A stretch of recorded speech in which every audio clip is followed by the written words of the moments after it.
So I want to be clear when we talk about soft skills, because a lot of times when you say soft skills, what you think about is those resume filler words that you see at the top of your resume, like excellent written and verbal communication skills, great time management skills. That's not what I'm talking about. I'm talking about much more sophisticated soft skills that showcase how you can add value to a dynamic organization. And so thinking about this as a hiring manager, I can teach you coming in how to use a specific email marketing platform.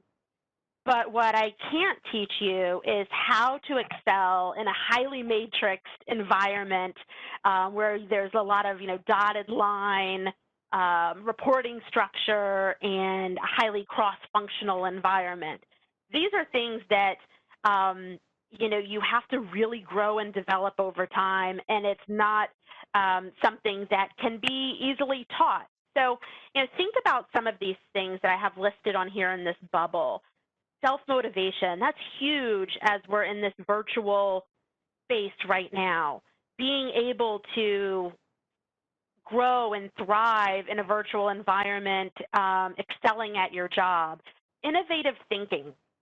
Everything's about innovation these days, and I know it's a buzzword that kind of gets overused sometimes, but it's so important that you're able to show that you have that type of ability and you can bring that to the table.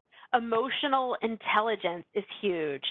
That curiosity and desire to learn, commitment to self-study, professional development, understanding transferable skills. And if you think about how quickly technology is moving in today's world, the speed of that, having that commitment to be that expert within your space and to grow and develop and to continue to really fine-tune your skill set is key. And as a hiring manager, hiring somebody that shows that commitment is something that I will always look for. So this next slide, the World Economic Forum put together this list of growing and declining skills for 2022. I thought this was really interesting because if you look at the growing skill list up on the screen, you will notice that 8 out of the 10 growing skills are actually soft skills. Only 2 of those are actual technical skills. And like I said before, these aren't just any soft skills. These are those sophisticated skills centered around innovation, creativity, social influence.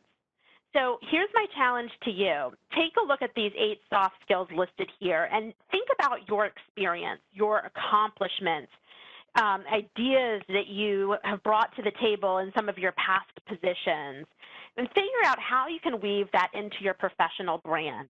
How can you highlight these soft skills as a differentiator between you and potentially another candidate that's going for the same role? So not only are you looking to weave this into your resume, but as we talked about, that whole digital footprint. What projects have you worked on that you made a significant impact on, where you were showing that creativity, where professional development and self-study really paid off because it was able to influence this project, or leadership abilities, the ability to take a project from ideation to execution. This is something that, like I said, it can't be taught, but you can showcase these types of things very easily within your professional brand, things that you're talking about online, things that you're commenting on and that you're interested in.